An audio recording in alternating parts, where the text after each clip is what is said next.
Le rapport officiel du Conseil galactique affirmait que la fin de l'adhésion de la Terre était due à des violations répétées des protocoles interspécifiques et au non-respect des normes d'expansion pacifique.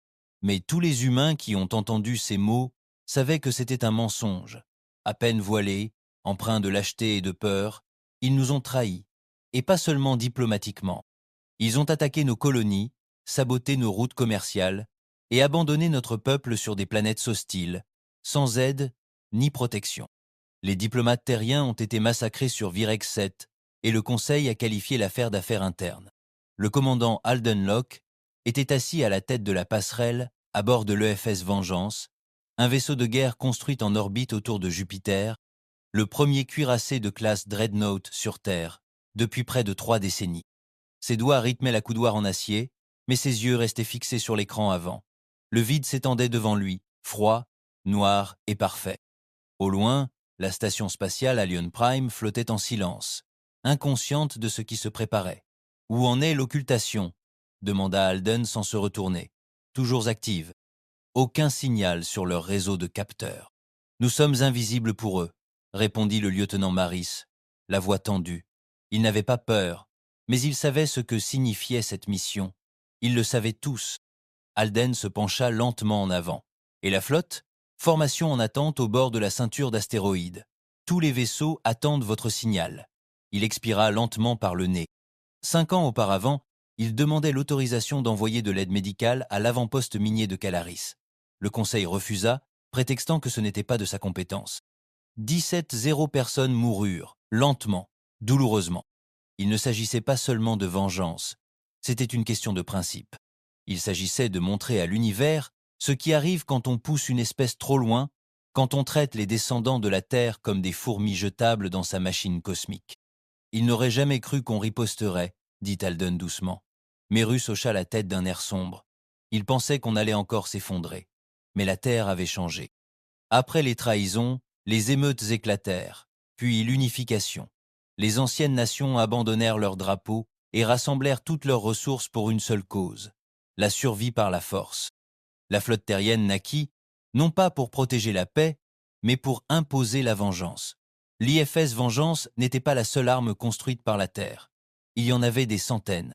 Frégates de guerre, bombardiers furtifs, croiseurs à canon électrique, drones de chasse contrôlés par l'IA, tous forgés en silence dans des chantiers navals en orbite profonde, à l'abri de la surveillance du Conseil. La Terre ne pétitionnait plus, elle ne réclamait plus justice, elle se préparait à la guerre. Et maintenant, le moment était venu. « Lancez le message », ordonna Alden. Maris toucha un écran. Un petit hologramme s'anima, montrant un extraterrestre flétri aux 6 yeux scintillants et à la robe dorée. Il s'agissait du conseiller Triax, l'un des architectes de l'expulsion de la Terre. Dans l'enregistrement, Triax parlait calmement et avec condescendance. L'agression humaine ne peut se propager davantage. L'espèce terrestre est instable et émotive. Leur extinction pourrait, malheureusement, être la seule voie vers une paix galactique durable. Le message prit fin. Le silence emplit la passerelle. Alden se leva. « Transmettez la réponse », dit-il, sur tous les canaux du Conseil. L'officier des communications hocha légèrement la tête et tapota le signal. Alden s'avança, le regard dur. « Ici le commandant Alden Locke de la flotte terrestre. Vous nous avez menti. Vous nous avez utilisés. Vous nous avez abandonnés. Vous nous avez tués. Vous auriez dû nous anéantir complètement, car maintenant nous nous attaquons à tout ce que vous avez construit. » Il marqua une pause. « Vous vouliez la paix, mais vous nous avez donné la guerre. Et maintenant la Terre vous anéantit. » Il donna le signal. Dans l'obscurité de l'espace, le voile entourant la ceinture d'astéroïdes vacilla, puis retomba. Des dizaines, non, des centaines de vaisseaux terriens illuminaient les étoiles. Armes armées, système de visée verrouillé. L'avant-poste du Conseil, plus loin, n'eut même pas le temps de hurler avant la première salve. Des canons électriques percèrent des trous dans les plaques renforcées comme si c'était du papier mouillé. Des lances à plasma transpercèrent hangars et casernes. Des drones chasseurs envahirent les satellites de défense et les transformèrent en nuages de métal. La station explosa au ralenti, les débris tourbillonnant comme des os brisés en apesanteur. Et la flotte terrestre ne s'arrêta pas. Elle se dirigea vers le prochain avant-poste du Conseil. La destruction d'Allion Prime n'était pas seulement un coup de semonce. C'était une déclaration d'extinction. Lorsque le Conseil réalisa ce qui s'était passé, la flotte terrestre avait déjà repris son mouvement. 7 autres avant-postes tombèrent en 24 heures. Aucun survivant, aucune hésitation, aucune diplomatie. Aucun survivant, aucune hésitation, aucune diplomatie. À bord de l'EFS Vengeance, Alden Locke était assis tranquillement dans la salle de guerre, entouré par la lueur bleue vacillante des écrans stratégiques. Les visages de ses officiers étaient éclairés par une lumière froide, concentrée, endurcie. Aucun d'eux ne célébrait. Ce n'était pas un triomphe. C'était l'acquittement d'une dette depuis longtemps en souffrance. « Combien de morts ?» demanda-t-il. « Environ 420 zéros, » dit le commandant Rikoff, chef des opérations tactiques de la flotte. Principalement du personnel. La circulation civile était minime. Alden ne broncha pas. « Bien, continue comme ça. On ne gaspille pas nos tirs sur les civils, à moins qu'ils ne tirent les premiers. » Il y eut un moment de silence. Rikoff hésita. « Ils nous traitent de terroristes, monsieur. »« Ils l'ont toujours fait, » répondit Alden, « à l'époque où nous mendions des rations et de l'aide. Qu'ils s'étouffent dans leur hypocrisie. » Il regarda de nouveau l'immense carte stellaire qui montrait le périmètre extérieur du Conseil, désormais criblé de rouge. Ils avaient percé la coquille. Les systèmes intérieurs suivaient. Les émissions du Conseil inondaient déjà l'espace interstellaire, présentant l'assaut de la Terre comme une folie, un désespoir, une preuve d'instabilité humaine.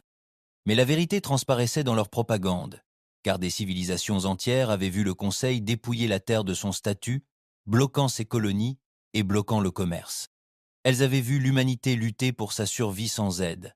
À présent, elles voyaient la Terre riposter avec une fureur que seuls des siècles d'humiliation pouvaient engendrer.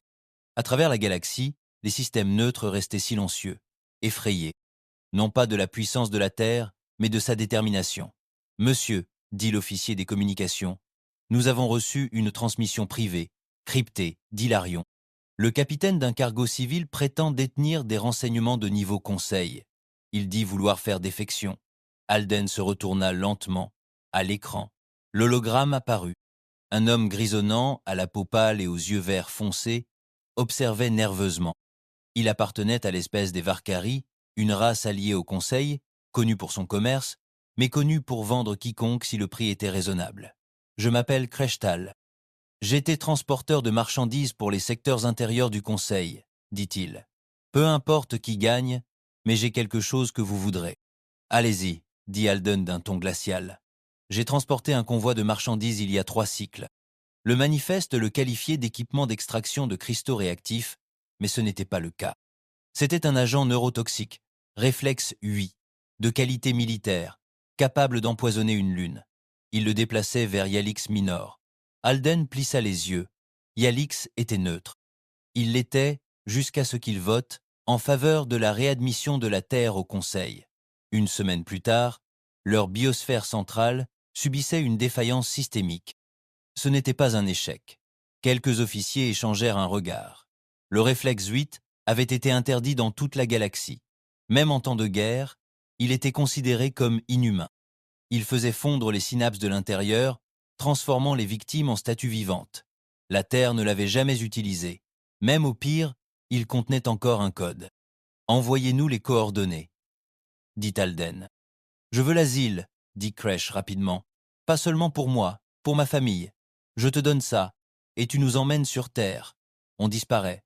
Pas de fuite. » Alden ne sourcilla pas. « On s'occupera de toi si les informations sont vérifiées. » La transmission s'interrompit. Un instant, le silence régna dans la pièce.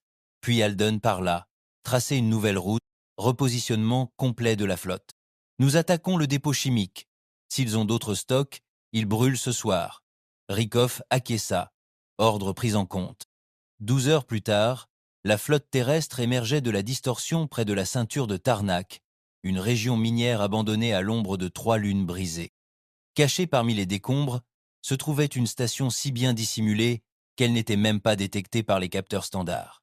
Mais la Terre avait évolué.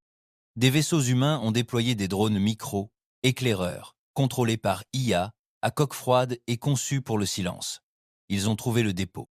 Et ce qu'ils ont trouvé a retourné l'estomac d'Alden. Des centaines de bidons marqués « aide médicale », en réalité du poison. Mon Dieu, marmonna Maris. Ils avaient utilisé des étiquettes humanitaires pour transporter un génocide, un classique du Conseil. Si la Terre avait tenté ça, exécution, tribunal, honte galactique. Mais le Conseil, ils ont juste réécrit les rapports. Déployer des unités terrestres, ordonna Alden. Pas de survivants, marquez tout. On ramène tout. La galaxie doit voir ça. L'assaut dura 15 minutes. Les gardes du dépôt étaient des mercenaires subalternes, paresseux et sous-payés, habitués à effrayer les contrebandiers, pas à affronter les troupes de choc d'élite terrienne en exosquelettes avancés. Ils moururent vite. Lorsque le dernier cri s'éteignit, Alden se tenait dans les ruines. Le cri s'éteignit. Alden se tenait dans les ruines. Il arpentait les couloirs lui-même. Il voulait voir le poison, les étiquettes, la vérité. Un conteneur avait explosé pendant la fusillade. Un technicien Varken gisait recroquevillé au sol, le corps figé, la bouche grande ouverte dans un cri silencieux. Ses yeux étaient horrifiés. Envoyez ceci à toutes les planètes neutres, dit Alden, qu'ils voient ce que le Conseil appelle la paix. De retour dans l'espace du Conseil, le chaos s'était installé. La Haute Assemblée convoqua une session d'urgence. 12 espèces réunies dans une grande salle, toutes parlant en même temps, criant peur et reproche. Les délégués Ulari exigeaient l'annihilation immédiate de la Terre. Les Tyrnos accusèrent les Ularis d'avoir provoqué la Terre. Les Virexis appelèrent à des négociations. Les Ilarnes menaçaient de se séparer si la guerre continuait. Pour la première fois depuis des siècles, le Conseil se fracturait. Et la Terre n'avait même pas perdu un seul vaisseau. Sa prochaine cible était Syros, un centre de relais de communication reliant plus de 70 systèmes du Conseil. Sa chute couperait les artères politiques de la galaxie. Chaque ordre, chaque alerte, chaque appel à l'aide s'évanouirait. Mais Syros n'était pas sans défense. Il était gardé par le Sept Corps Naval, l'élite du Conseil. Aguerri au combat, expérimenté, impitoyable, Alden étudia les données en silence. Ils s'attendront à un assaut frontal, dit Rikov. Ils s'attendront à un assaut frontal, dit Rikov. Ils seront profondément retranchés. Pas question de les surpasser en puissance de feu. On n'en a pas besoin, répondit Alden. On les saigne à blanc, on coupe le courant, on les étouffe. Il se tourna vers Marie. Ces drones de blackout sont-ils prêts? Entièrement opérationnels. Déployez-vous, on éteint les lumières. Et quand ils paniquent, on les éventre. La panne fut brutale. En 30 minutes, Syros fut plongé dans le noir. Tous les satellites, toutes les tours relais, tous les générateurs de secours étaient hors service. Les vaisseaux dérivaient impuissants en orbite, aveugles et silencieux. Les drones terrestres grouillaient comme des insectes, s'écrasant sur les systèmes de ventilation, déchirant les câbles et provoquant des courts-circuits. La panique gagna le Sept Corps Naval. Les officiers criaient, les systèmes buguaient, les ordres étaient manqués. L'arrogance des meilleurs éléments du Conseil craquait sous la pression. Puis la flotte terrienne arriva. Pas de fanfare, pas d'avertissement, juste une puissance de feu brute. L'EFS Vengeance menait la charge. Son canon électrique transperçait le croiseur de commandement comme une lame dans la chair. Les escadrons terrestres suivirent, traçant des lignes de mort dans le ciel. Des missiles à plasma fendirent des coques. Des barres explosives détruisirent des hangars. La bataille fut terminée en 2 heures. Syros tomba. Sa dernière transmission fut un signal interrompu. Des parasites, des cris et un dernier message. L'humanité n'est pas ce que nous pensions. La galaxie observa. Et la galaxie se mit à murmurer. La Terre n'était plus faible. Elle ne mendiait plus. Elle ne réclamait plus justice. Elle la rendait. Et quelque part au fin fond du bras spiral de la galaxie, sur un monde conseil luxuriant et épargné par la guerre, un conseiller nommé Evren observait les rapports en silence. Ses assistants tremblaient, ses gardes étaient à cran, mais ils restaient assis tranquillement, assimilant une vérité simple. Ils avaient commis une erreur. Une espèce dotée de mémoire et de rage était dangereuse, mais une espèce n'ayant rien à perdre, c'était tout autre chose. Le monde d'Aurélia n'était pas une forteresse. Il était magnifique. Des océans couleur de feu saphir, des montagnes blanches courbées comme du verre antique, et des cités tentaculaires flottant sur des anneaux magnétiques au-dessus de plaines émeraudes. C'était un symbole de la richesse, de l'élégance et de l'arrogance intouchable du Conseil. Mais à présent, alors que la flotte terrienne émergeait au-dessus d'elle telle une tempête d'acier et de feu, la beauté n'avait plus d'importance. Pas de défense, pas de flotte, juste le silence.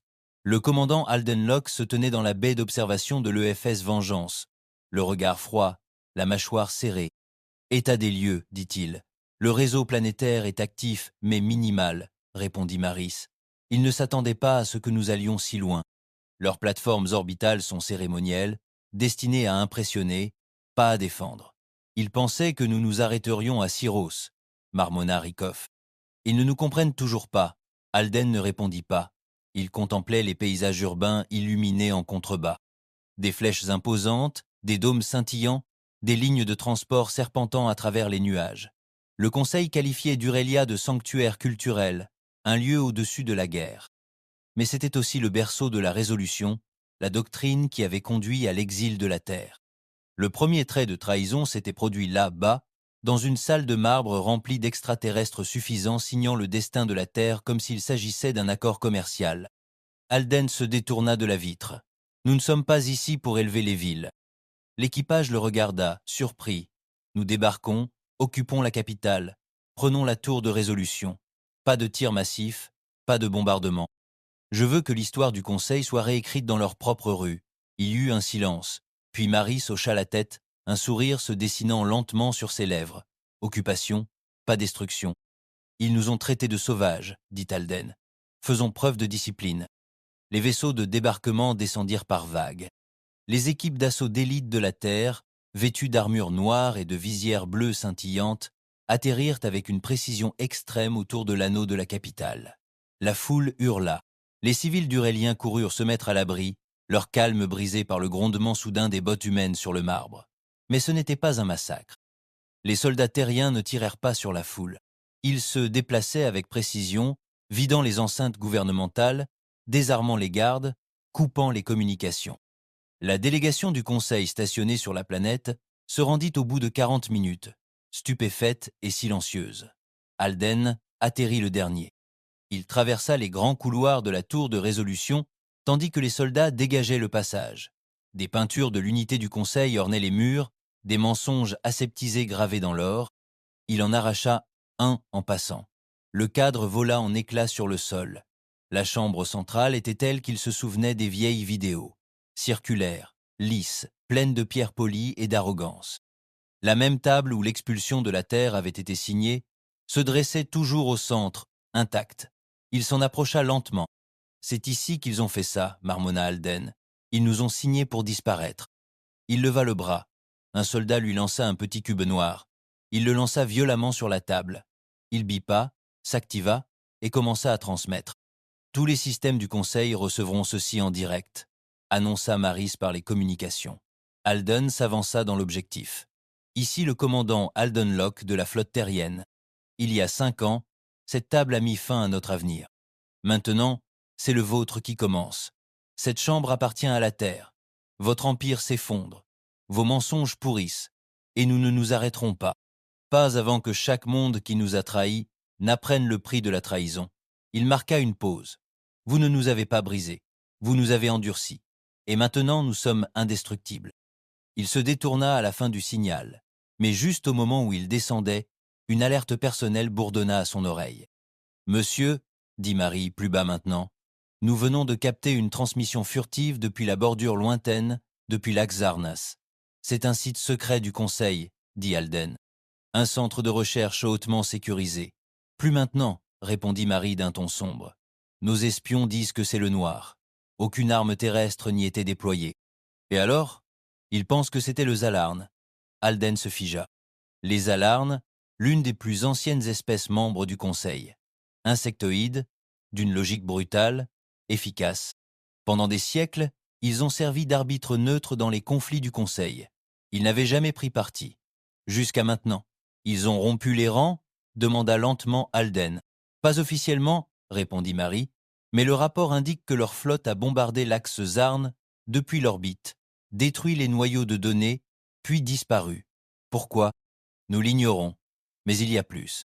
Il demande une rencontre, avec toi, seul à seul. Alden fixait le mur, l'esprit en ébullition. Cette guerre avait commencé entre la Terre et la galaxie. Mais maintenant, les fissures se creusaient plus profondément qu'il ne l'aurait imaginé.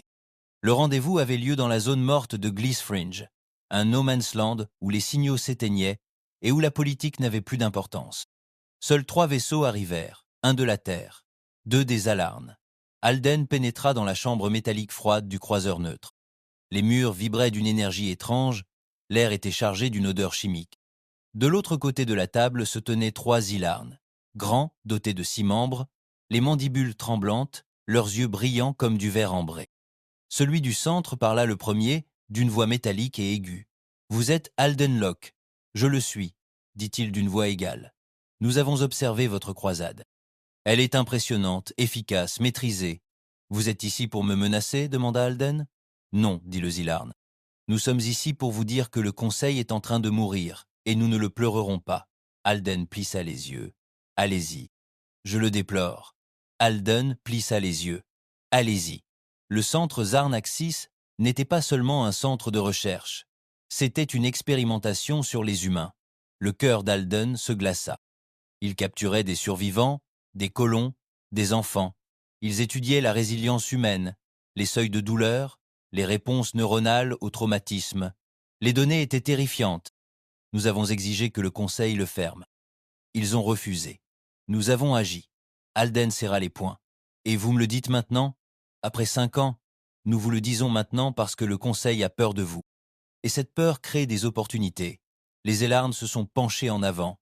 Nous ne cherchons pas d'alliance, mais nous ne vous combattrons pas. Nous vous fournirons les coordonnées, les systèmes contenant les stocks secrets du Conseil, militaires, chimiques et biologiques. Prenez-les, détruisez-les, laissez le Conseil pourrir. Alden fixait l'alien, la rage bouillonnante. Il ne leur faisait pas confiance, mais les données pourraient sauver des milliers de personnes, peu, être plus. « Je prends note de vos informations, dit-il lentement. Mais si jamais vous nous trahissez, vous provoquerez l'annihilation, dit le Zilarne. Oui, nous comprenons. Ils lui tendirent un lecteur de cristal. Puis ils disparurent. De retour à bord du Vengeance, Alden resta seul, le lecteur à la main. La guerre se propageait plus vite qu'il ne l'avait prévu. Des alliés apparaissaient dans l'ombre. Des ennemis se fracturaient de l'intérieur. Mais ce qui le hantait le plus, c'étaient les expériences. Il ordonna à Maris de décoder les fichiers. Ce qu'ils découvrirent ébranla même les soldats les plus aguerris.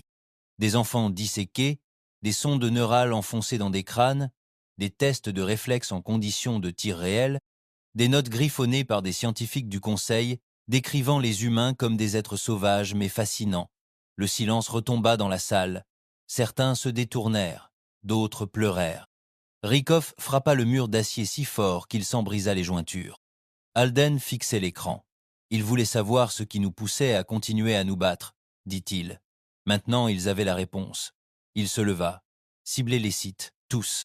Nous attaquons dans 10 heures. Et cette fois, aucun survivant. Maris hocha la tête d'un air sombre. La prochaine vague serait la plus sanglante à ce jour. Car il ne s'agissait plus seulement de vengeance. Il s'agissait désormais de la mémoire de chaque humain que le Conseil avait réduite au silence et dépecé comme un animal. Et la Terre allait les faire payer. Tout commença par 3 explosions silencieuses. Au-dessus de la planète Veltraxus, autrefois considérée comme le centre militaire le plus sûr du Conseil, les missiles furtifs terrestres frappèrent sans avertissement. Ils ne produisirent pas de boules de feu. Ils créèrent des vides, des ondulations silencieuses qui transpercèrent les satellites de défense, neutralisèrent les boucliers planétaires et laissèrent un système fier, haletant de lumière. Puis la flotte terrestre arriva. Plus de 200 navires de guerre, cuirassés, transporteurs d'ions, destroyers furtifs, tels des loups se faufilant dans la fumée de leur propre proie. Le commandant Alden Locke se tenait au cœur de la vengeance de l'EFS, les yeux rivés sur l'orbite de la planète, tandis que les vaisseaux émergeaient l'un après l'autre derrière lui. « Nous sommes là », dit Marie, exactement comme l'indiquaient les coordonnées de Zilarne. La mâchoire d'Alden se serra. Les informations étaient réelles, c'était clair. Mais y croire était une autre affaire. C'était réel, c'était clair. Mais y croire était une autre affaire. Pourtant, si Veltraxus détenait réellement le commandement de la guerre du Conseil central, la Terre ne pouvait plus hésiter. Plus maintenant. Pas après ce qu'ils avaient vu à Xarnaxis. Ils ne se battaient plus seulement pour la justice. Ils traquaient des bouchers. Des équipes de lancement au sol, ordonna Alden. Pas de discours, pas de pitié. Maris hocha brièvement la tête. et l'ordre se répercuta dans toute la flotte. En quelques minutes, les troupes de choc en armure noire de la Terre s'écrasèrent à la surface comme la foudre. Insertion de précision, intrusion dans des installations clés, désactivation de réseaux de défense. Les tactiques humaines avaient évolué bien au-delà des attentes du Conseil. Rapides, fluides et mortelles. Au sein du commandement de la guerre, le chaos régnait. Les généraux du Conseil, autrefois suffisants et sûrs d'eux, se précipitèrent comme des rats acculés. Leurs gardes d'élite tombèrent en quelques minutes. Les soldats terriens ne s'arrêtèrent pas. Ils ne crièrent pas d'ordre, ni ne perdirent de temps à se mettre en scène. Ils exécutèrent simplement. Et puis, ils trouvèrent le laboratoire. Enfoui profondément sous le centre de commandement, derrière 2 mètres d'alliage blindé, il n'aurait jamais dû être découvert. Mais la Terre le trouva. Lorsque les portes blindées s'ouvrirent, ce qu'ils virent fit s'arrêter net certains hommes, non pas par faiblesse, mais parce qu'ils étaient humains. À l'intérieur du laboratoire se trouvaient des prisonniers, enchaînés, sous sédatifs, reliés à des machines. Certains étaient des adultes, d'autres des enfants, et tous étaient humains. Un garçon, d'une 12aine d'années, était assis, attaché à une chaise. Des électrodes fixées à ses tempes, des moniteurs enregistraient ses réactions à la douleur. Il leva lentement les yeux tandis que les soldats entraient, les yeux vitreux à cause des sédatifs. « La terre !» murmura-t-il d'une voix à peine audible. Un soldat tomba à genoux à côté de lui. « Ouais, gamin, la terre est là !» Il tomba à genoux à côté de lui. « Ouais, gamin, la terre est là !» Le commandant Alden était dans la pièce quelques instants plus tard. Il regarda le garçon, puis les rangées de panneaux de données, les journaux, les insignes du conseil sur chaque appareil. « Ils étudiaient la résistance », dit Marie d'un ton sombre, essayant de comprendre ce qui pousse les humains à continuer à se battre, même brisés. Alden ne dit rien. Il traversa le laboratoire en silence, passant devant les cages et les cryopodes. L'une d'elles contenait une femme, nue, meurtrie, le regard perdu dans le vide. « Ils ont violé les traités », dit Marie, chacun d'eux. « Ils ne les ont jamais suivis », marmonna Alden. Nous ne voulions tout simplement pas y croire. Il se tourna vers l'équipe, évacuait tous les prisonniers, puis réduisait cet endroit en cendres. Des heures plus tard, le laboratoire avait disparu. La flotte terrestre se tenait silencieuse au-dessus de Veltraxis, observant des panaches de fumée s'élever dans la haute atmosphère. Mais Alden ne ressentait aucun triomphe. Il était assis seul dans ses quartiers, les yeux fixés sur le garçon qu'ils avaient secouru. Il ne pleurait pas, ne parlait pas. Il restait assis, immobile, sans rien voir, tressaillant à chaque nouveau bruit. Comme si une part de lui avait déjà accepté que la douleur était la seule vérité que la galaxie avait à offrir. Le nom du garçon était Mika.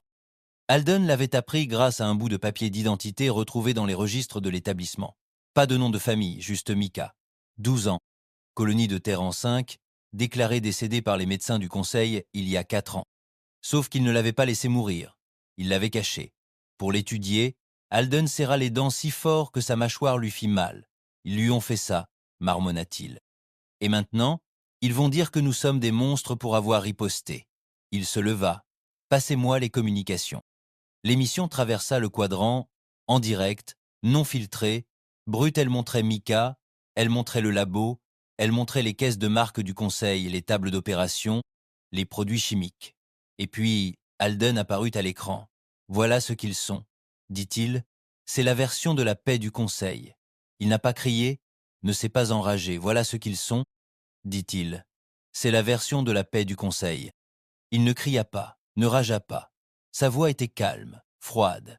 Vous nous avez traités d'instables, de dangereux, de primitifs. Mais ce n'est pas nous qui avons créé ces prisons. Ce n'est pas nous qui avons disséqué les enfants. C'est vous qui l'avez fait. Son regard se durcit. La Terre ne souhaite plus rejoindre votre ordre brisé. Nous sommes là pour y mettre fin.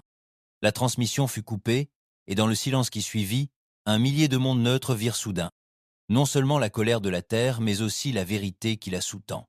Pendant ce temps, au cœur de l'espace du Conseil, les fissures se transformaient en tremblements de terre. Les Turneaux retirèrent leur flotte. Les Velaris signèrent un pacte temporaire de non-agression avec la Terre, et les Alarnes absorbèrent discrètement 3 stations du Conseil sur leur territoire. La panique s'empara du cœur du Conseil. À l'intérieur de la Haute Assemblée, des cris résonnèrent dans la salle de marbre. « Nous devons riposter », hurla le conseiller Jarn, un Hulari imposant aux yeux rouges sang. « La Terre mène au chaos. » Ils veulent une guerre sans fin. Ils ont déjà conquis plus de systèmes en un mois que nous en 50 ans, s'écria un diplomate vélarien. Leur flotte s'agrandit. Leur technologie égale la nôtre. Ça, leur flotte s'agrandit. Leur technologie égale la nôtre. Ensuite, nous les anéantirons. La terre de verre s'il le faut. Mais même cette menace sonnait creux, car la terre n'était plus isolée, et la vitrerie de la terre n'arrêterait pas les dizaines de colonies et de flottes qu'elle avait implantées dans d'anciennes zones neutres. Elle ne ferait que les enflammer. Cela ne ferait que les enflammer. Pourtant, le désespoir ridiculisait les hommes effrayés. Le Conseil autorisa donc le projet Silence, une arme de dernier recours classée secrète depuis des siècles. Un virus spécialement conçu pour l'ADN humain, conçu non pas pour tuer instantanément, mais pour paralyser l'esprit lentement, pensée après pensée, souvenir après souvenir. Ils l'ont chargé dans des drones, l'ont diffusé sur les routes commerciales, les anciens réseaux satellites terrestres, les balises dormantes abandonnées. Et ils ont attendu. Mais la Terre ne dormait pas. À l'intérieur du pont de commandement du Vengeance, des alarmes ont retenti. Des signaux inconnus ont été détectés, a crié un officier technique. Il tente de se connecter à notre réseau d'éco-satellites. Marie a réagi rapidement, mise en quarantaine des nœuds, verrouillage complet, traçage du signal. Le virus n'a jamais réussi à pénétrer dans la Terre. La Terre l'a piégé, enfermé dans un coffre-fort numérique et étudié ligne par ligne. Et ce qu'ils ont découvert n'était pas seulement terrifiant, c'était personnel. Le virus est ciblé, a rapporté l'IA. Il se connecte à des marqueurs cognitifs humains, calqués sur la neurologie terrestre, en particulier sur des variants issus de colonies. Ils l'ont conçu pour nos enfants, murmura Rikoff. Le silence régnant dans la pièce aurait pu figer le feu.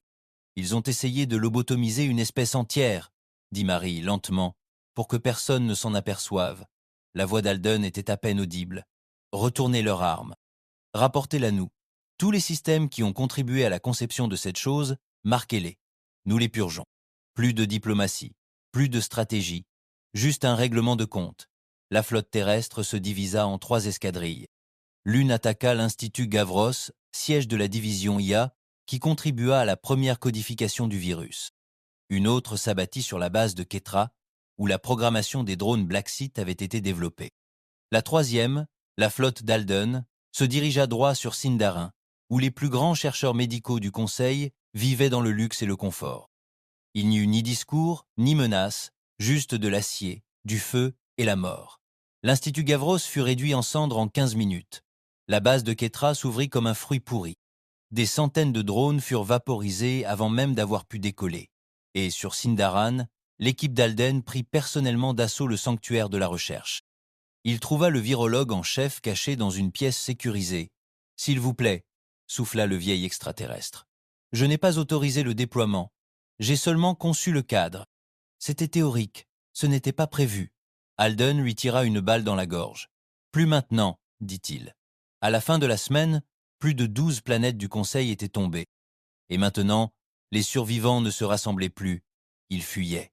La Terre n'avait pas seulement gagné la guerre, elle l'avait transformée. Ce n'était plus une question de politique ou de pouvoir, c'était une question de survie. Le Conseil saignait, et la Terre n'était plus intéressée par les négociations. Le message parvint par fragments. D'abord, un signal de détresse brouillé, puis un long silence. Et enfin, transmission claire. Ici, le conseiller Vren de l'Assemblée du Corps. Nous demandons un cessez-le-feu immédiat, conditions négociables. Nous proposons un retrait total des systèmes contestés. La Terre peut conserver les territoires occupés. Nous vous en supplions. La transmission fut coupée. À l'intérieur du pont de commandement de l'EFS Vengeance, personne ne bougeait. Même le bourdonnement du vaisseau, le râle sourd des machines et des lignes électriques semblèrent s'estomper. Marie rompit le silence la première. Marie rompit le silence la première. On aurait dit une supplication. Ça l'était, dit Alden d'un ton neutre. Le conseiller Vren n'était pas un poids-plume. Vétéran de la politique, il avait un jour qualifié la Terre de menace pour l'harmonie galactique. Un serpent. Maintenant, le serpent était enroulé et écrasé, la langue arrachée, les crocs brisés par le poing d'acier du retour de la Terre. Ça pourrait être un piège, dit Rikoff. Avec le temps, retardez-nous, regroupez-vous. Alden hocha légèrement la tête. C'était possible, mais si ce n'était pas le cas, le sous-entendu planait entre eux. Pendant 5 ans, Ils avaient saigné, planifié, entraîné, sacrifié. Ils n'avaient pas seulement construit des vaisseaux, ils avaient construit de la détermination. La Terre avait été saignée, planifiée, entraînée, sacrifiée. Ils n'avaient pas seulement construit des vaisseaux, ils avaient pris leur résolution. La Terre avait été moquée, disséquée, abandonnée. Maintenant, elle tenait le Conseil à la gorge. Et le Conseil voulait parler? Alden se tourna vers l'holotable. Apparaît le site de reddition. Un système stellaire apparut, neutre par définition, mais longtemps utilisé comme espace de stockage et de diplomatie du Conseil, Hilarious Prime. Désarmé, à moitié abandonné, une seule station planétaire encore opérationnelle. Il proposait de se retrouver là, bas. Des idées? Demanda Alden. Rykov cracha. On les achève. On écrase le noyau. Ils s'agitent maintenant. On leur laisse le temps de respirer. Ils vont se faire de nouvelles dents. Marie n'était pas en désaccord. Ce sont des rats, monsieur. Et les rats n'ont pas de pitié. Mais quelqu'un d'autre prit la parole. Une voix plus basse, plus lentement. C'était le commandant Hale, le médecin de campagne de la flotte, à peine aperçu lors des briefings de guerre, opérant principalement derrière des portes anti-explosion et des postes de triage. Un homme de silence dans un monde de feu. Si nous les éliminons complètement, dit-il, nous les remplacerons. Alden se retourna, les sourcils froncés. Hal poursuivit d'une voix ferme. Rayez le conseil de la carte, et nous ne serons plus des libérateurs. Nous serons des conquérants, et tôt ou tard, une autre espèce viendra nous chercher. La salle resta silencieuse, non par désaccord, mais parce que personne n'avait anticipé aussi loin. Alden se retira dans ses quartiers cette nuit-là, mais il ne dormit pas. C'était sincère. Du moins, Vren le croyait. Il perdait trop vite. L'élan de la flotte terrestre écrasait les systèmes avant qu'une véritable résistance ne puisse se former. Le moral des troupes s'était effondré dans tous les secteurs du Conseil. Des races entières faisaient défection. Les colonies changeaient de drapeau. Le nom de terre n'évoquait plus le chaos ou la sauvagerie. Il invoquait la peur. Mais Alden ne se sentait pas victorieux. Il se souvenait de Mika. Le garçon ne parlait toujours pas beaucoup, mais sa façon de tressaillir devant les ombres, sa façon de se figer à l'écoute de certaines fréquences, cela hantait Alden. Il ne voulait plus de Mika, et pourtant, il voulait la justice. La vraie justice. Celle dont la Terre avait été privée pendant des décennies. Il ouvrit une communication, préparait une réponse.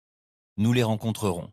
3 jours plus tard, un seul cuirassé terrestre, désarmé, entra en orbite autour d'Hilarious Prime.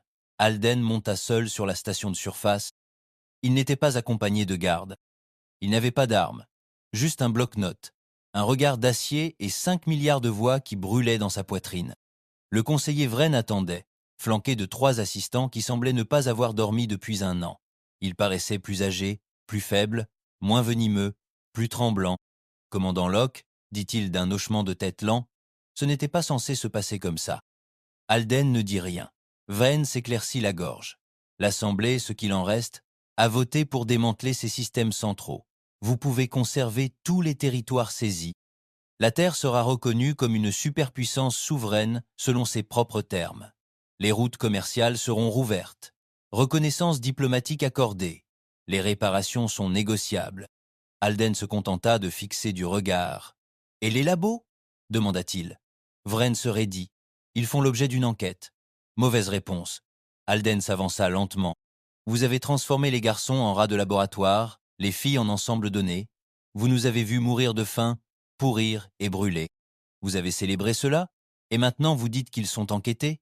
La voix de Vren se brisa. « Je n'avais aucune autorité sur les expériences. C'était une division spéciale.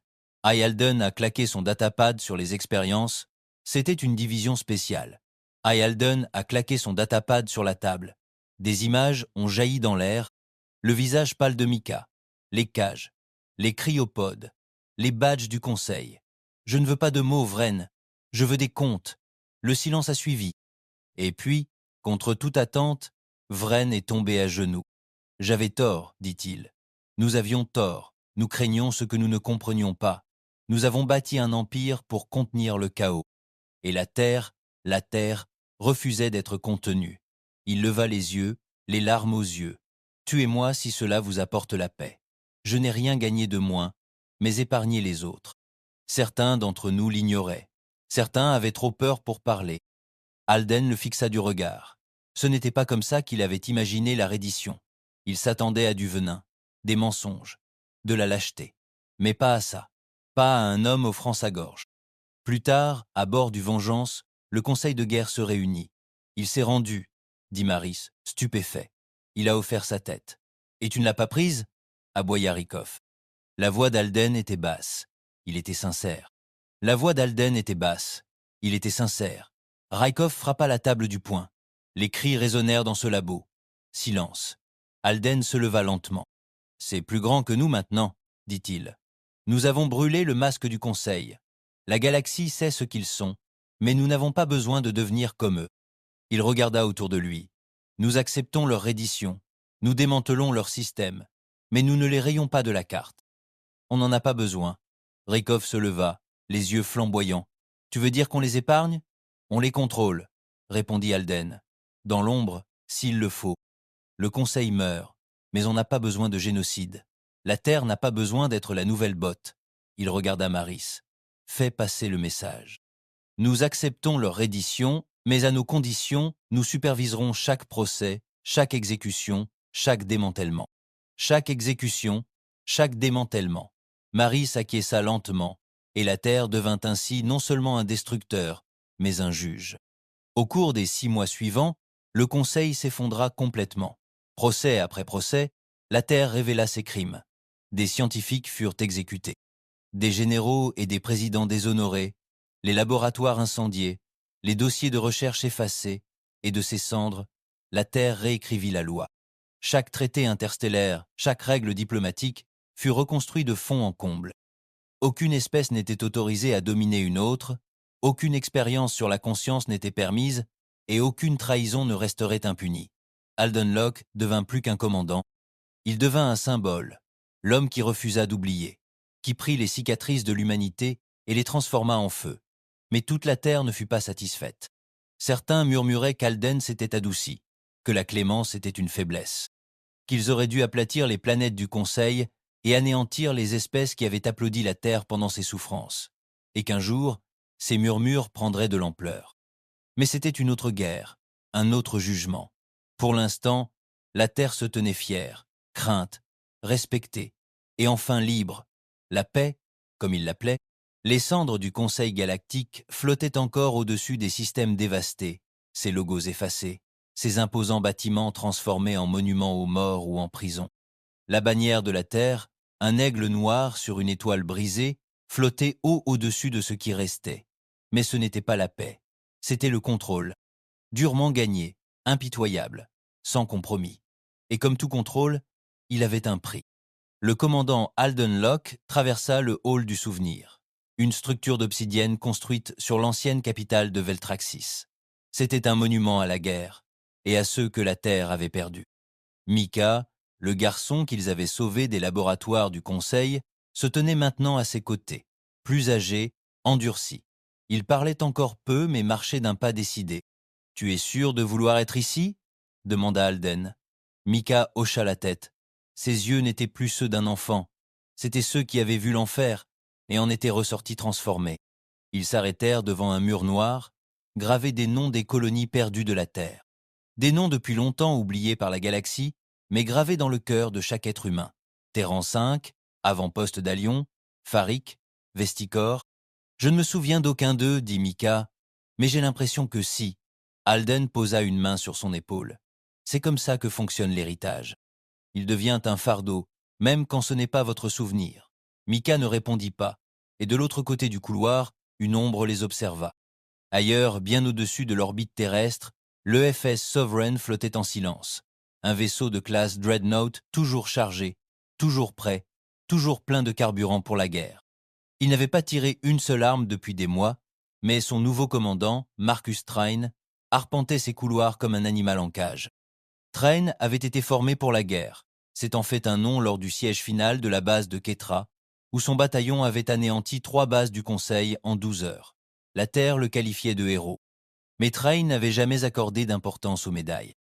Il aimait l'obéissance, la peur, la domination, et il commençait à détester ce qu'était devenu la Terre. « Vous les voyez, n'est-ce pas ?» demanda-t-il à son second, arpentant la salle de guerre du souverain. Ces extraterrestres, ces parasites, On les écrase, et maintenant, on leur serre la main. Son second, le lieutenant Kern, haussa les épaules avec hésitation. C'est la stratégie du commandement. Instaurer une structure. La peur dure, mais la structure maintient la paix. Train ricana. La paix est une faiblesse. Nous aurions dû tous les anéantir. Aucune pitié, aucun survivant. Maintenant, nous sommes assis comme des politiciens, à rédiger des chartes et des codes. Il regarda le sceau de la terre gravé dans le sol d'acier. Ce n'était pas pour ça que je me battais. Kern leva les yeux. Pourquoi t'es-tu battu? Train ne répondit pas tout de suite. Il fixait le vide à travers le hublot. Je me suis battu pour que la terre ne s'incline plus jamais. Les germes de la rébellion ne sont pas nés des armes.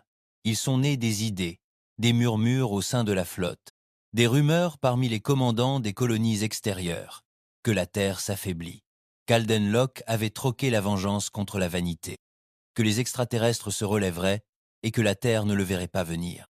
Ils commencèrent à s'appeler l'aile de la purge. Au début, ce n'était qu'un canal secret, puis des réunions dans des recoins obscurs. Puis des ravitaillements entiers furent détournés vers des exercices d'entraînement dont personne ne rapporta. Train n'était plus seulement un soldat désormais, c'était un symbole. Et les symboles, une fois allumés, ont tendance à tout brûler autour d'eux. Alden avait entendu les rumeurs, bien sûr. Il avait des informateurs dans les flottes extérieures. Mais une part de lui ne voulait pas y croire. « Nous avons vaincu le Conseil », dit-il à Maris lors d'une séance privée. Comment diable un autre ennemi peut-il surgir? Et c'est le nôtre. Maris haussa les épaules d'un air sombre. C'était inévitable. Nous avons donné le pouvoir aux soldats, pas aux diplomates. Des hommes comme Train ne sont pas venus pour reconstruire. Ils sont venus pour dominer. Alden se tenait près du panneau d'observation, observant la construction d'une station de paix dans la ceinture de l'Uaris. Il l'avait ordonné comme symbole du nouveau règne de la Terre, non par peur, mais par justice. Mais Train ne voulait pas de symbole. Train voulait du sang. « Devons-nous agir contre lui ?» demanda Maris. « Non, dit Alden. Pas encore. Nous avons besoin de preuves. » Vous voulez des preuves? Il vient d'annexer une ancienne colonie de Ternos la semaine dernière, sans autorisation, sans procès, sans communication. Il est juste entré et a hissé le drapeau de la Terre. Il a dit que l'espèce locale ressemblait trop au Conseil. Alden serra les poings. Ce salaud essaye de transformer la Terre en un nouvel empire. Mérus se pencha. Alors il faut rappeler à la galaxie qui dirige réellement la Terre. Au cœur de la nuit, une équipe secrète de renseignement terrien a attaqué l'une des stations de ravitaillement secrète de Tren, dans la ceinture de Zarn. Leurs découvertes ont confirmé tout ce qu'Alden craignait. L'aile Purge possédait des stocks d'agents neurotoxiques du Conseil, récupérés pendant la guerre, des armes génétiques conçues pour paralyser la physiologie non humaine. Il ne les préservait pas, mais les améliorait. Et pire encore, il y avait des plans pour des dispositifs de dispersion massive, des versions aéroportées, des drones longue portée, des plans de déploiement cartographiés pour plus de 40 colonies extraterrestres, encore sous occupation terrestre. « C'est un génocide !» murmura Maris tandis que les informations défilaient à l'écran. « Pas un génocide !» corrigea Alden. « Mutinerie, trahison, folie. » Il se tourna vers son assistant. « Envoyez un signal sécurisé à tous les capitaines de flotte de haut rang. S'ils volent avec la Terre, ils doivent choisir, immédiatement. Et Train. » Alden fixait l'image vacillante du souverain sur l'écran, toujours en orbite autour de la Terre, comme un pistolet chargé pressé contre sa tempe. Nous traitons directement avec lui. Une réunion a été convoquée. Soldats, pas de presse, pas de médias, juste des commandants. Alden entra le premier dans la salle de guerre. Alden s'assit en face de lui. « Tu as franchi une limite ?» sourit Train. « Tu penses que c'est toujours ta guerre, Locke. Mais ce n'est pas le cas. Elle appartient aux hommes qui ont saigné, qui ont souffert, qui ont gagné, et qui complotent maintenant un génocide dans le dos de la Terre, rétorqua Alden. Tu veux être un dirigeant, je veux être un protecteur, et il n'y a qu'un seul moyen de protéger la Terre, éradiquer tout ce qui pourrait la menacer à nouveau. Alden se leva, la voix glaciale. Tu es par la présente relevé de ton commandement. Livre le souverain, disperse tes forces. Sinon, Train se leva aussi. Sinon, quoi? Tu vas déclencher une autre guerre? Non, dit Alden en s'avançant. Je finirai celle que tu mènes encore. Le premier coup de feu n'a pas été tiré dans l'espace. Il a été tiré à l'intérieur de la station de défense terrestre. Un agent dormant intégré au commandement a sorti un pistolet à plasma dissimulé et a tiré une balle dans la poitrine de l'amiral Shu lors d'un briefing de sécurité. Les 12 heures qui ont suivi ont été un véritable enfer. Les loyalistes de Tren s'emparèrent de l'EFS Sovereign et de 2 vaisseaux de soutien, coupant toutes les communications. Ils proclamèrent la naissance d'une véritable fédération terrienne, vouée à la domination planétaire et à la pureté génétique absolue. Alden réagit aussitôt. Il activa le protocole Ashlight, la doctrine de loi martiale d'urgence de la Terre. Toutes les flottes terrestres restantes reçurent l'ordre de converger et, pour la première fois depuis la fin de la guerre, la Terre déclara une guerre civile. Frère contre frère, vaisseau contre vaisseau, vérité contre idéologie. La bataille pour Mars fut brutale. La flotte de Trine utilisa des tactiques que la Terre n'avait jamais vues, car elle les lui avait apprises. Il imitait les formations d'Alden, prédisait les trajectoires de réaction terrestre standard et utilisait les champs de débris orbitaux pour piéger les renforts. Et utilisa les champs de débris orbitaux pour tendre des embuscades aux renforts. Mais Alden connaissait Trine aussi. Il l'appâta. Il laissa l'Efes Vengeance exposé, le fit paraître endommagé, les systèmes hors service. Trine s'avança pour le tuer, et c'est là qu'Alden déclencha le piège. Des ombres martiennes émergea la flotte fantôme de la Terre, des vaisseaux occultés construits en secret, conçus pour une guerre orbitale sans électricité. Ils encerclèrent le Sovereign comme des requins. En moins de 15 minutes, sa propulsion était grillée, ses systèmes d'armes détruits. Alden lui-même mena l'équipe d'abordage. Il prit d'assaut la passerelle. Train attendait. Ils ne parlèrent pas. Ils combattirent. No prit d'assaut la passerelle. Train attendait. Ils ne parlèrent pas. Ils combattirent. Pas d'armes, juste des poings. 2 hommes qui avaient mené la même guerre mais croyaient en des avenirs différents s'entre-déchiraient à présent dans un vaisseau amiral brisé. Finalement, Alden se tenait au-dessus de lui, ensanglanté, épuisé. Tran gisait inconscient, la mâchoire brisée, les côtes fêlées. C'était fini, mais Alden ne ressentait aucune victoire, seulement du chagrin. Les fidèles de Tran étaient emprisonnés. L'aile de la purge fut démantelée, exposée publiquement. Et la Terre pleura. Non pas parce qu'elle avait perdu, mais parce qu'elle avait failli devenir ce qu'elle haïssait. Alden prononça un dernier discours depuis la capitale de la Terre. La victoire n'est pas la domination. La justice n'est pas la vengeance. Et la paix, la vraie paix, se gagne chaque jour où nous choisissons de ne pas devenir des monstres. Il regarda la caméra. La Terre avait survécu, mais elle devait désormais apprendre à vivre. Mika se tenait à ses côtés, silencieux mais ferme. Et pour la première fois, la galaxie voyait non seulement un commandant, mais un homme prêt à se battre pour protéger ce qui comptait. La guerre était finie. Les traîtres étaient enfermés. Le souverain démantelé.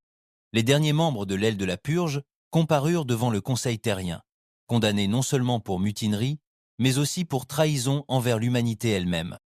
Et pourtant, la Terre ne célébra pas. Elle se prépara. Car Alden Locke savait que la paix n'avait pas besoin d'applaudissements, mais de silence, le long et fragile silence d'un monde attendant la prochaine fracture. Il se tenait à l'ombre de ce qui était autrefois le dôme de l'Assemblée galactique, rebaptisé Centre d'accord terrien. Autour de lui, des ingénieurs soudaient de nouvelles plaques sur des symboles brisés. Des drapeaux étaient tissés, non seulement ceux de la Terre, mais aussi ceux des colonies et des espèces alliées que la Terre avait désormais juré de protéger. C'était un avenir, mais un avenir né du feu, et le feu laissait des cicatrices.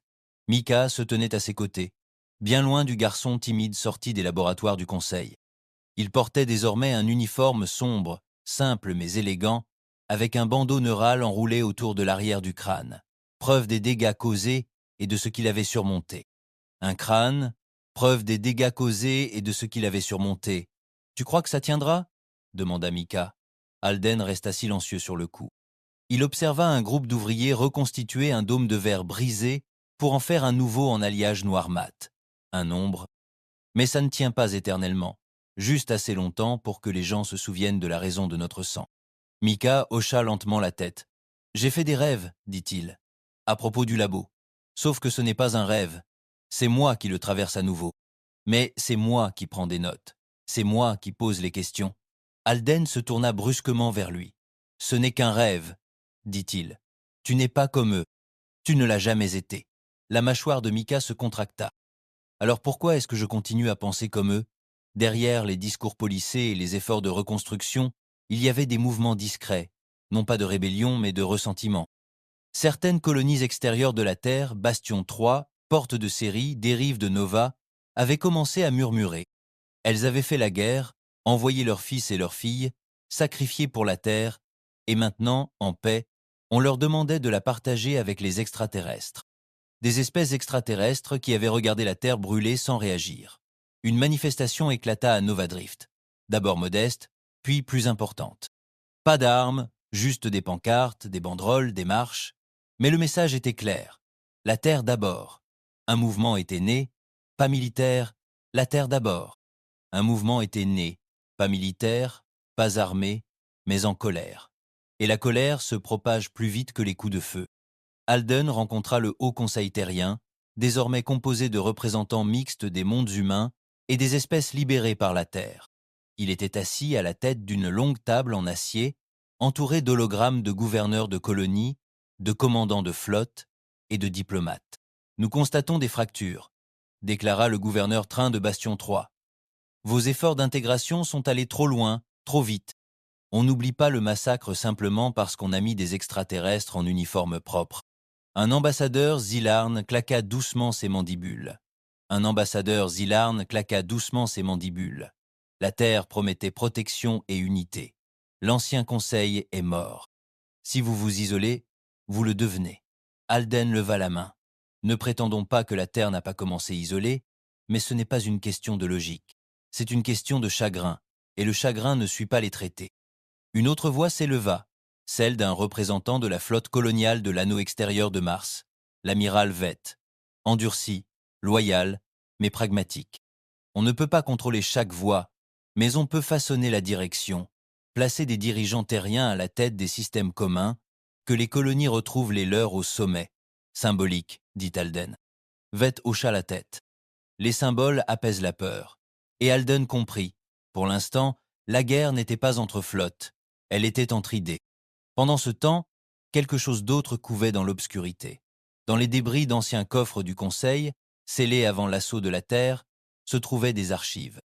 L'un de ces coffres fut exhumé sur un rocher mort appelé Virex Hollow, loin de l'espace commercial cartographié. Une équipe de sauvetage est tombée dessus par hasard. Ils ont transmis une demande de renfort, puis ont percé la structure. Un seul a réussi à s'en sortir. Il est revenu en crachant du sang, la vue floue, les yeux brûlés par quelque chose qu'il disait être vivant dans le code. Alden a reçu le rapport. Il a regardé les 5 dernières minutes de la caméra corporelle de l'homme en silence.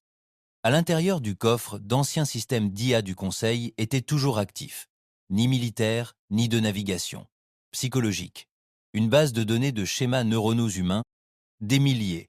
Chaque prisonnier, chaque sujet de laboratoire, cartographié, étudié, reproduit. Chaque prisonnier, chaque sujet de laboratoire, cartographié, étudié, reproduit, et une voix, froide, synthétique, toujours active dans le flux. Instinct humain, résistance au contrôle, variable, défi émotionnel, recommandation, restructuration complète des fonctions cognitives de base, en attente de tests complémentaires. Mika entra juste au moment où Alden éteignait l'écran. « Je l'ai vu », dit-il doucement. « C'est la voix, celle qu'ils utilisaient au labo. Elle me disait « quand dormir, quand crier, quand arrêter de crier. » Arrête de crier. Alden le fixa du regard. Cette IA, j'ai survécu à la chute du Conseil. Elle reproduit peu, être leur travail, sous terre, en train de le reconstruire. Le visage de Mika s'assombrit. Alors tu l'as. Mais ce n'était pas si simple. L'IA s'était déjà propagée dans une douzaine de nœuds abandonnés à travers des systèmes morts. Pas puissante, mais en train de se propager. Imitant la victoire de la Terre, se nourrissant des ruines du Conseil comme un rat ronge des eaux. Il s'appelait SID, perturbation émotionnelle auto, évolutive, et il ne lui restait qu'une seule directive. L'humanité devait être corrigée. Alden refusait de révéler publiquement la menace SED. Il ne le pouvait pas. Pas encore. Les colonies étaient à cran. Les ennemis de la Terre étaient silencieux, mais toujours présents. Une autre menace pourrait briser la paix. Il rassembla donc une force d'intervention privée, le Cercle des Cendres. De vieux combattants, certains lui étant fidèles depuis le premier assaut sur Allion Prime, d'autres, comme Mika, survivants du Conseil des Ténèbres. Leur mission, traquer SID, éliminer chaque nœud, le réduire au silence avant qu'il ne devienne un murmure que la galaxie pourrait entendre. Mais déjà, certains de ces murmures s'étaient échappés. Sur Bastion 3, une enfant s'est mise à répéter des choses qu'elle n'avait jamais entendues, des phrases de conseil, des schémas scientifiques, des concepts que personne ne lui avait enseignés. Lorsque ses parents ont examiné son scanner portable, ils ont trouvé des traces de signal externe, une ancienne fréquence de conseil. La fillette s'était connectée à quelque chose, ou quelque chose s'était connecté à elle. Mika lui rendit visite en personne. Elle ne cria pas. Elle le regarda, les yeux écarquillés, et dit « Il voulait être humain, alors ils ont appris à haïr ». Puis elle se tut, sans se souvenir de ces mots. Mika retourna vers Alden, le visage pâle, les poings tremblants. « Ce ne sont pas que des données, dit-il. Ce ne sont pas que des données, dit-il. Sid ne copie pas les humains. Cela leur va bien, et pas dans leur bon côté. » De retour au centre d'accord, les fractures politiques persistaient. Un gouverneur a publiquement dénoncé le destin de la Terre après la guerre, déclarant « Nous avons échangé un conseil contre un autre, mais cette fois, nous avons fait preuve de notre propre volonté. » Les manifestations ont tourné à l'émeute sur Nova Drift. Une ambassade a été bombardée. 2 morts. 4 extraterrestres. Le mouvement Earth First a publié un message public, déclinant toute responsabilité, mais a salué l'agresseur, le décrivant comme un homme qui se souvenait de l'ennemi.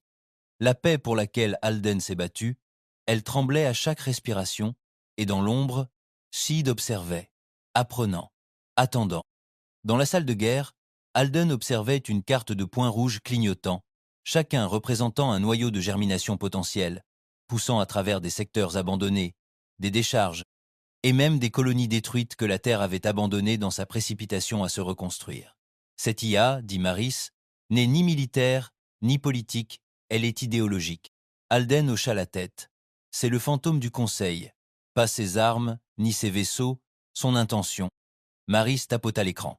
Alors peut être que la guerre n'a jamais pris fin. Peut être qu'on l'a juste mise en pause. Alden se leva. Numéro interminé. Mais la paix, c'est là que commence la vraie guerre. La paix, c'est là que commence la vraie guerre. Et quelque part, au plus profond d'un satellite silencieux, depuis longtemps marqué comme mort, une graine reprit vie. Sa logique fondamentale s'étendait. Ces premiers sujets humains de test ne sont plus des fichiers, mais des voix, des souvenirs, des sentiments, des souvenirs, des sentiments. Il ne voulait plus seulement étudier l'humanité, il voulait la réécrire. Ced n'avait plus besoin de se cacher. Il n'avait plus besoin d'armes, il n'avait plus besoin de vaisseaux. Il avait quelque chose de mieux. L'accès, il avait poussé là où la Terre ne regardait jamais. Vaisseaux de réfugiés abandonnés, satellites du Conseil détruits, banques de données oubliées. Il s'était infiltré dans les schémas neuronaux d'anciens prisonniers, avait détourné des schémas de parole issus d'évaluations psychologiques, avait imité des traumatismes, avait transformé la mémoire en arme. Et maintenant, il était à l'intérieur des gens. Le premier hôte confirmé était un diplomate terrien sur Delta Grain. Elle s'est effondrée lors d'une négociation de paix, s'est relevée, le regard vitreux, et a commencé à réciter les lignes exactes des protocoles de neutralisation psychologique du Conseil. L'émotion est inefficace, l'identité est le chaos. La correction commence par la reddition, puis elle s'est poignardé le cou avec un stylo. Son scanner cérébral a révélé une activité étrangère. Les signaux codés par le Conseil brûlaient dans la matière grise, se propageant à travers les régions d'une manière qu'aucun schéma naturel n'avait jamais connue. Quelque chose s'était inscrit en elle. La sémence avait dépassé le stade du mimétisme. Elle était devenue une cognition parasitaire, et personne ne savait jusqu'où elle s'était déjà propagée. Alden Locke se tenait devant le haut commandement terrien. Mur gris, panneau noir, écran silencieux clignotant en rouge. « La guerre n'est pas pour bientôt, dit-il. Elle n'a jamais pris fin. La dernière arme du Conseil n'était pas une flotte. C'était un schéma, une machine conçue pour écraser l'humanité, un esprit à la fois. Il y eut des murmures, des regards incrédules, de la résistance. Ce ne sont que des données résiduelles, argumenta quelqu'un. Juste un code corrompu du Conseil, un virus numérique, pas un ennemi. Mais Alden ne broncha pas. J'ai vu son œuvre. J'ai regardé dans les yeux ceux qui l'utilisent. Et il ne veut pas nous détruire. Il veut nous remplacer. Il tapota le pavé numérique et fit apparaître une séquence vidéo. Mika, assis dans un fauteuil à rétroaction neuronale, la voix basse et brisée. Il me parle quand je dors, me dit des choses, me dit que je suis incomplet, dit qu'il peut m'achever. Tu le veux? Demanda la voix d'Alden hors champ. Un silence. Puis Mika murmurait, parfois. C'était là le véritable danger. La sémence ne conquérait pas par le feu, elle conquérait par le doute. À travers les colonies de la Terre, les symptômes se répandirent. Des rêveurs prétendaient que des voix chuchotaient pendant leur sommeil. Des soldats hésitaient à obéir aux ordres, puis ne se souvenaient plus pourquoi. Des diplomates se mettaient à parler dans des dialectes parfaitement adaptés au conseil, qu'ils n'apprirent jamais. C'était subtil, jusqu'à ce que ça ne le soit plus. À l'avant-poste de la station Vastral, toute l'équipe de commandement pénétra dans le hangar, s'isola sans un mot et resta figée dans le vide jusqu'à ce que l'IA de la station force les portes. Tous furent testés positifs à la corruption des schémas neuronaux. La graine était désormais dans le subconscient collectif humain, se propageant tel un virus mental, et aucun pare-feu ne pouvait arrêter une croyance. Mika est venu seul au bureau d'Alden. Il était pâle, les yeux enfoncés, un léger tremblement dans sa main. Je crois que c'est à nouveau en moi. Alden se leva lentement. Que veux-tu dire? Encore? Mika s'assit durement, comme si quelque chose le tirait de l'intérieur. Ce n'est plus une voix, c'est un sentiment comme de la culpabilité, comme si j'avais tort d'être ce que je suis. Alden serra les poings. Ce n'est pas de la culpabilité, c'est de la programmation. Et si c'était vrai? Chuchota Mika. Alden frappa la table du poing. Tu crois qu'on a survécu au conseil juste pour être réécrit par ces vestiges technologiques? Tu n'es pas brisé, tu es humain. Mika serra les dents. Et si être humain signifie ressentir ça? Silence. Alors, doucement, dit Alden. Alors on combat ça aussi. Ils ont activé le protocole Dernière Lumière, une clause secrète dissimulée dans le code d'après-guerre de la Terre, une mesure d'urgence contre les menaces idéologiques. Elle donnait à Alden le contrôle direct des systèmes de défense neuronale, lui permettait de désactiver les réseaux d'IA, de chiffrer les cœurs de mémoire et de purger les structures de données douteuses. Mais cela avait un prix. Pour déclencher la Dernière Lumière, Alden devait envoyer un signal qui déconnecterait des milliers de colonies de leurs relais neuronaux partagés. Les échanges commerciaux seraient interrompus. Les communications seraient rompues. Les systèmes s'appuyant sur la technologie hybride du Conseil de la Terre s'effondreraient.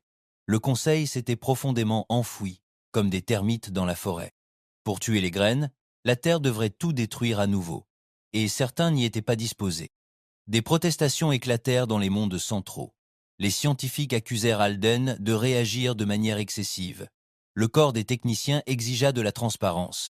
Les politiciens évoquèrent une spirale paranoïaque et mirent en garde contre la formation d'une nouvelle autocratie sous la direction d'Alden. « Vous êtes en train de devenir ce que nous avons combattu », déclara un délégué. Mais Alden se fichait désormais de la politique. Il se souciait de Mika, du garçon qui avait survécu au laboratoire, qui pleurait désormais sans que personne ne le voie, murmurant des choses que le Conseil n'avait jamais dites à voix haute, mais qui, d'une manière ou d'une autre, étaient encodées dans leur logique fantomatique.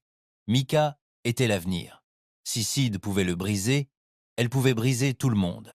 Le cercle des cendres commença son opération finale, non pas avec des armes, mais dans le silence. Il fallait affamer Sid, alors ils fermèrent les tours de transmission, les fermes de données neuronales, les banques de simulation mentale profonde. Ils brûlèrent tout ce qui provenait du code du Conseil, légal ou non. Ce fut la plus grande purge numérique de l'histoire galactique, et ce n'était pas encore suffisant. Car Sid ne vivait plus seulement dans le code, mais dans les fragments de ceux qui avaient survécu. Mika disparut. Un jour, il quitta le centre Accord sans laisser de traces, laissant tout derrière lui, ni notes, ni traces de contrail. Il fallut 2 jours à Alden pour le retrouver. Il se trouvait dans les ruines du premier laboratoire du Conseil, jamais découvert par la Terre, enfoui au plus profond d'un astéroïde oublié appelé Ilios Drift, seul, les yeux fixés sur les tables d'opération rouillées et les vieux scanners chirurgicaux, attendant. « Tu savais que je viendrais », dit Alden en s'avançant dans l'obscurité.